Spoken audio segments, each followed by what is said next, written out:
Прием. Нравится ли вам космическая еда? Тимур, Приступить к нашей к обеду. быстрей. И у нас достаточно широкий рацион. Спасибо всем разработчикам и изготовителям космического питания. Хотя с виду оно, конечно, однообразное, похожее друг на друга. Это консервные банки и современные продукты в специальной упаковке. Тимур, 10 лет. Бывают ли у вас страхи в космосе? Тимур, спасибо за вопрос. Нет. Кто? Алина. Абсолютно бесстрашных людей не бывает.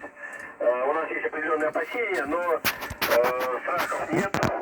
Мы и подготовлены достаточно, и проверены, и мы Уходит, надо верим быстрее. в надежность техники и тех людей, которые создавали, обслуживали и продолжают эксплуатировать.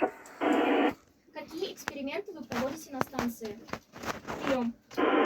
Прием надо Мы говорить. проводим Кто дальше? Залина. эксперименты, которые условно делятся на 6 направлений. Прием надо говорить. Исследование материалов, физико-химические исследования, исследование человека в космосе, биологические, биотехнологические, разработка новых технологий и образовательная программа. В части вот нашего с вами общения это как раз один из экспериментов.